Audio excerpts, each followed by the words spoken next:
Ever get this feeling like with all this AI stuff going around that the ground's kind of shifting under our feet? Yeah. Well, you're not alone. Right. Today's deep dive is going to take us right into the future of education. And let me tell you, you've given us quite the challenge with this source. Oh. Quathly source. That translates to holistic model for education in the age of artificial intelligence. Catchy, right?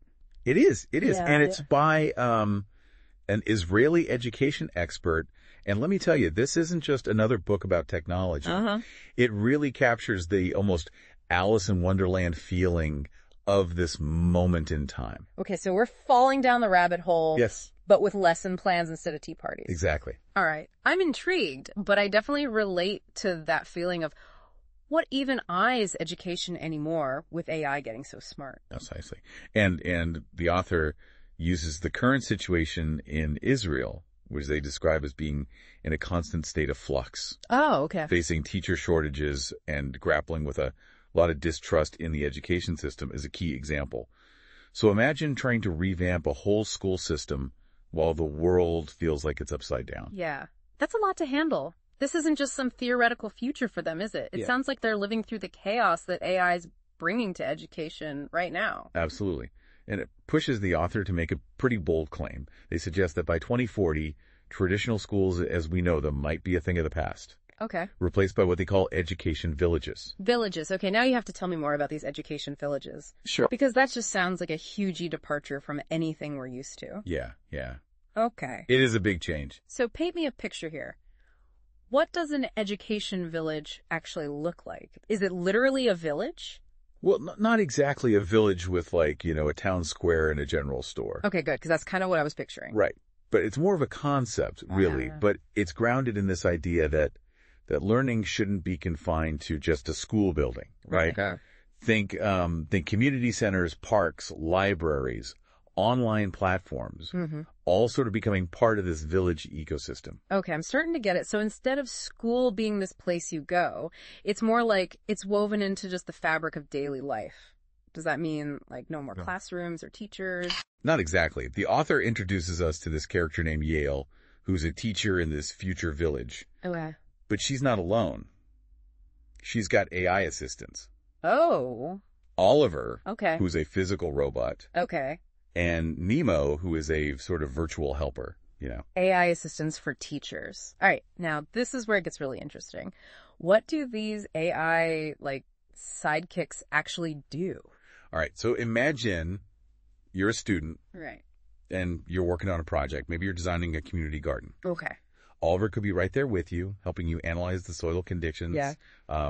Using augmented reality or showing you how to build a rainwater collection system. So Oliver's the ultimate shop class partner, but with way more advanced skills. Exactly. Okay, what about this Nemo character? It sounds like it's time to talk about the virtual side of these villages. Exactly. Let's say you're struggling with a particular math concept. Mm-hmm. Nemo could create a customized learning game. Oh, wow. Based on your learning style. Yeah. Adapting to your pace, providing personalized support. Wow, so personalized learning for every student. That's always been the dream, but it always seemed kind of impossible, honestly, without AI. Right, and that's the crux of it. The author isn't suggesting that AI replaces teachers, but rather that it empowers them to do what they do best, which is connect with students and guide their learning in a more personalized and engaging way. Okay, so it's not about robots giving lectures. It's about using AI to create a more human-centered learning experience, even if that means learning alongside machines. But there's got to be more to thriving in this future than just tech skills, right? You're reading my mind. This book isn't just some tech manifesto, is it? It feels like there have to be human skills that become even more important when we're talking about AI being in the picture. Right on. The author highlights three key areas. Let's hear them. Resilience. Okay. Empathy. And a love for nature. Those sound, I don't know, almost old-fashioned next to AI assistants and these virtual villages we're talking about.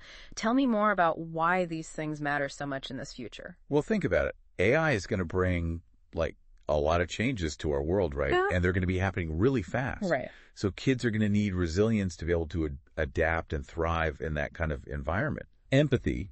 Well, that becomes even more important when we're interacting with the machines, right? Yeah. So that we don't lose sight of our own humanity and our responsibility towards others. It's easy to forget that part, I think, when you get really excited about shiny new tech. Right. Exactly. And a life for nature, that's not something you usually hear in these conversations about AI. It's true, but it's all connected, right? Yeah. Like, as our world becomes more and more digital, Yeah. the author argues that nurturing a connection to the natural world, to the outdoors, is going to be essential, really, for well-being and for balance in our lives. That makes a lot of sense. It's like we need to counterbalance all this tech with something like grounding, something real. So how do we prepare for this future in a practical way? I mean, the author must have some suggestions beyond go hug a tree, right? Oh, absolutely. They get into specifics like talking about how to actually incorporate these AI tools that we're talking about into existing subjects, not as replacements for human interaction, though. Okay. But as partners in learning. So using AI to make what we're already doing better rather than just throwing out the whole playbook. Exactly. Precisely. And a big part of that is teaching students how to think critically about the information that AI generates. Oh, interesting. Like, don't just accept it at face value. You know, question the source, consider different perspectives, and understand how algorithms actually work. It's like media literacy, but for the age of AI, right? Exactly. Like, we need to be savvy consumers of this technology, not just passive recipients. Exactly. And this isn't just about preparing for some distant future, right? This is about giving students, equipping them with the skill that they're going to need to navigate a world where AI is already a reality. It all sounds incredibly exciting, but I'll be honest, a little daunting too. Yeah. Does the author offer any predictions about what this future might actually look like in practice? They do, actually. They outline two possible scenarios, kind of two paths we could go down. Okay. One is a future where basically we resist change. Yeah. Where education systems kind of stay largely the same. Yeah. You know, with AI just sort of tacked on as an afterthought. Okay. And in this future, the author warns that the inequalities that we already see in education would just get worse. That's a sobering thought. Yeah. What's the alternative? So the alternative is a future of growth, right? Where communities actually embrace AI as this tool for positive change and reimagine education from the ground up. Okay. It's a future where learning is personalized, it's engaging, and crucially, it's accessible to everyone. I definitely like the sound of that future better. Yeah. But it also sounds like a really massive undertaking. What would it actually take to make that vision a reality? Well, the author argues that at a fundamental level, we need a pretty big shift.